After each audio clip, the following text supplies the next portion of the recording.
Yes guys, how's it going? Welcome back to Toon Tuesdays, your weekly roundup of Newcastle United news. If you are new to the channel, this is a series that I have been running for 7 years since I started the channel, and it is a roundup of everything Newcastle United every Tuesday. I say every Tuesday, it's been a while since the last one, but with the build up to Wembley, there is so much to get through today. We've had interviews from loads of people. Eddie Howe has done his press conference ahead of the final already. I don't know if he'll do another one later in the week. There is so much going on with Newcastle. I presume they want to get as much out of him as possible before Sunday. We've also had an interview from Sean Longstaff to talk about, and Bruno has done an interview where he has said how he hopes to make history for Newcastle this weekend. All of that and more, with a big conversation around Maxi versus Willock. We'll come on to that as well. But before we do, if you are new around here, be sure to subscribe to the channel. I know loads of you guys are watching my videos at the moment pretty much every day, but still haven't hit that big red button.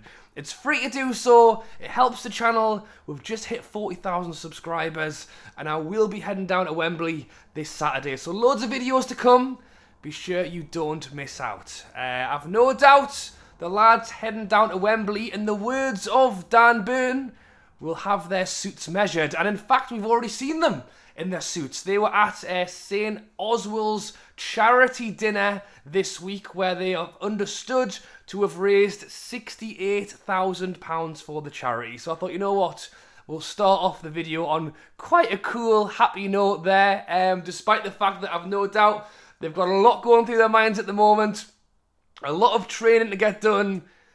They still took it out of their time to go and support Graham Jones, whose mother was at St. Oswald's. The players went down there and raised £68,000. It's actually written that Trippier himself donated £5,000. So big up to the lads supporting Graham Jones, supporting the charity, and what is, I mean, it's a busy week for me. I'm sure it's even busier for them. So well done to them. Great way to start the video off. Something slightly less happy to talk about is tickets. Now, it's understood Newcastle United are on the case and are monitoring the resale of tickets. Now, I totally get it. I was a lucky one who was able to get a ticket directly from the club, and for fans who want to try and get to the game are offering to pay, above and beyond to get that ticket. But despite how much some of you might really want to go to the game, just be careful. First of all, the resale on some of these prices is crazy. And second of all, Newcastle are monitoring that. It's the fault of the person selling it for that much. They are taking advantage of people who are desperate to go. But I would just say, I mean, if that is you, it's bad crack. And if you're trying to buy one, I'd just say really be careful. And if you don't have a ticket, there are obviously options in Newcastle city centre of bars you can go to, some of which are selling tickets, but some are free. Wonderbar at the gate, that is free to go to. They're not doing tickets for the cup final. I imagine you'll probably have to get down there pretty early to get in there, but that is somewhere that I know is not charging. So if you get down there early enough, start in the morning. It's cup final day. Get yourself down to Wonderbar. And then if you are going to London, without a ticket or with a ticket, there's loads of bars pre-match as well. In fact, the Trust have actually posted about the NUFC fan zone down there, which is quite interesting, mostly so that it only holds 2,000 people and that you do have to have a match ticket to get in there. Considering there's going to be 30,000 with tickets, you'll have to get down there very early, I think, to get into the NUFC fan zone. To be honest, I don't 100% know what will go down on the day. I know, obviously, around Wembley there'll be some bars, but not loads. And if they're only accepting 2,000 people, is everyone just going to be on Wembley Way with cans? Because that's what I've imagined in my head. That's my plan at the moment. Maybe I have to change that. Let me know your thoughts on that one down below. But the build-up's here. War flags have been posting as well. They are doing their hashtag bring your scarf. It's crazy because in my head, it's like we're going down there in the summer and I'll be wearing my short and my t-shirts. In reality, it could be chucking it down and freezing. And I've got my big flag ready. Actually got this from the Quayside Market. It's not quite... Did I say flag? I meant scarf. I've got my big scarf ready for the day. So I'm happy about that. This will definitely keep me warm if it needs to. They're also promoting to wear your black and white shirt as well. That's what the big thing that War Flags are trying to get inside of Wembley is everyone wearing their black and white shirts. I'm not wearing mine today. Bring your scarf if you want, bring your flag if you want, but they are also doing their huge display for the Newcastle fans. It's understood to involve every single Newcastle fan. So if you think of a Wembley Cup final, they'll normally kind of have the logos or the crests of the club in the middle of the pitch, and then obviously the fans are obviously around in the stadium. Imagine half of the stadium in black and white shirts with a humongous War Flags display. I mean, whether you're there or not or on telly, it's going to look mental. So I cannot wait to see that. And Eddie Howe has spoken in a press conference today where he has spoken on the fact that he cannot wait to get to Wembley, and that he believes we can go there and win it. He said he is desperate to go there and do well and to make the club proud. I believe we can go and win any game against any team. I think it's quite interesting there as well, actually, that he mentions that he wants to do make the crowd, the club, the fans proud on the day. You think back to that banner that we used to use inside the stadium, which was that we don't ask for a team that wins, but a team that tries, a team that fights and does their best on the day. And we know that going into this one, we haven't had our greatest few games of late, and we know that Manchester United have been on very good form. It's not going to be an easy game, but I think for a lot of the fans, it's go down there and leave nothing, leave it all out there on the pitch to walk away from that game, to be in the first final for a very long time, and to know for a fact that we gave it our all, I think is the big thing for a lot of fans. Look, who doesn't want to win the cup? Everybody wants to win, but at the very least, I think Eddie Howe makes a great point to do the club proud.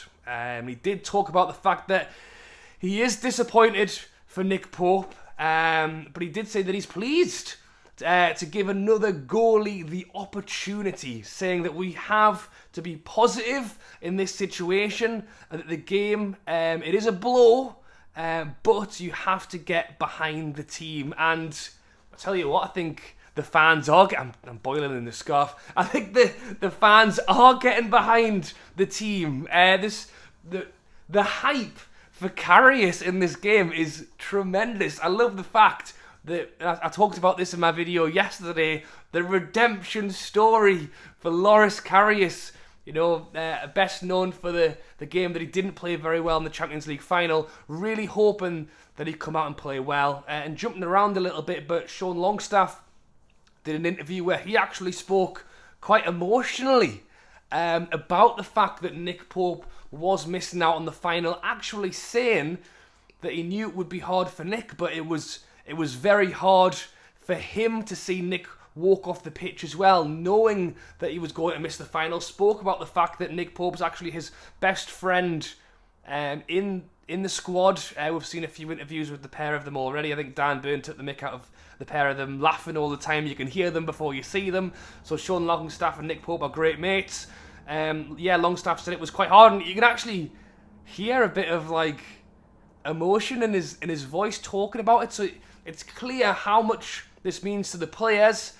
He actually went on to say that Nick Pope is one of the best signings that we've brought in, and is for him being one of the top 3 players at least for us this season. So yeah, it's a big blow for Nick Pope, but like Eddie Howe said, and like Longstaff actually said as well, is that we've got some great guys in there, in Karius and Mark Gillespie, to come in and take his place. The assumption is that it'll be Karius, although Eddie Howe did his bit and was very careful of what he did say. And he did give a little bit of an update on what players would be available, would not be available. One player that we do know is available is Bruno. Bruno will be back in the middle, and he has spoken on his chance to make history and put his name into, well, to be honest, I think for a lot of people Bruno's already a legend, but really put his name into that legend status by taking Newcastle to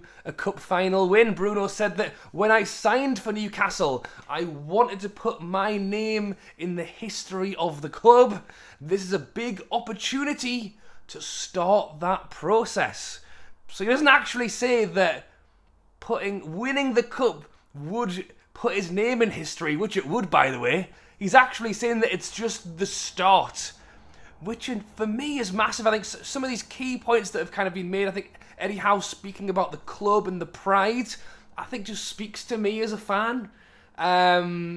If you come out and said, I want to make sure we'll win, then that would speak to me as well. But I just think it's just such a key point. And I think Bruno, not resting on his morals. Oh yeah, if we win the final, then that's job done for me. I'm in the history and I'll see you later. No, for him, it would only be the start. So yes, it's sad about Nick Pope, but it's a big boost. I think it'll be a big boost for the dressing room to know that Bruno's there. I've spoken about this a few times, so I won't repeat yourself. But when things are getting tough, you want to look to the leaders in your side and look and go, what do we do? Bruno's a leader. Bruno will take us through tough points in games and will put the ball in the net, or will make those key passes when we need him to. And the big question is, who will be playing alongside Bruno in midfield? And this is a big conversation on social media at the moment. Eddie Howe said in his press conference today that Joe Linton's okay. Joe Linton will be fit to play this weekend. He said that he's very hopeful that Willock will be available this weekend. For me, I think, from what I'm hearing, I think Willock will be back. Eddie Howe tried to play it cool, I think on the goalkeeping situation as well. Tried to play, and on the striker, Wilson versus Willock, Gillespie versus Karius, Willock versus Maxi is the kind of the conversation. But Eddie Howe said he'll always take training and make his decision closer to the time. I'll be interested to know if we hear from Eddie Howe again on Friday ahead of the actual weekend. But the big conversation is because, well, really ahead of Willock's injury, but in this cup throughout, we've played Bruno in the middle with Joe Linton and Willock. Bruno in the middle with Willock and Longstaff, Joe Linton out on the left. Since Willock's injury, it's been Maxi. And you guys let me know your thoughts down below. The majority of people on social media seem to be pushing for the Maxi left mid. I thought he actually played some of the best football I've seen him play in a while in the Liverpool game. And there's obviously a question mark on if Willock's not fully fit. Will he risk him? Will he not? I think it's a tough call. I was quite surprised actually at the number of people who were backing the Maxi left wing option. I get it, because Joe Linton in our best three, or even a mixed mash of Willock and Joe Linton on that left hand side. I just know Eddie Howe, and I feel like if that was the team that got us to the final, you'll want to reward that team. Now, if Willock's not fit, then he won't play him. If I had to take my guess right now, assuming that Willock was fit, I would guess that he would go with Joe Linton on the left and go back to what was working before Willock got the injury. But you let me know your thoughts on that down below. Alright guys, thanks for watching as always. Drop a like, and as I've mentioned, subscribe if you haven't already. Loads of content coming out this week. As I've said, 3 interviews in the space of, not very long to talk through, and I imagine it will just keep heating up all the way till the weekend. I head down to Wembley on the Saturday morning, so yeah, cannot wait to get this week out of the way and get the party started. At least, party for Saturday and throughout Sunday, and hopefully that party continues on in the Sunday night, and I was going to say for next week, but for the rest of the year probably. So let me know your thoughts on everything talked about today, on Bruno hoping to put his name into history, thoughts on Nick Pope, and as I've said, the big conversation really coming out today is the Joelinton, if Willock is going to be fit, Willock versus Maxi, because Joelinton's either going to play on the left or the middle. Joelinton will be in the side. It's whether he sticks with Maxi on the left or brings Willock back in the middle and moves Joelinton out on the wing. Alright guys, thanks for watching, enjoy your evening, and I'll catch you later.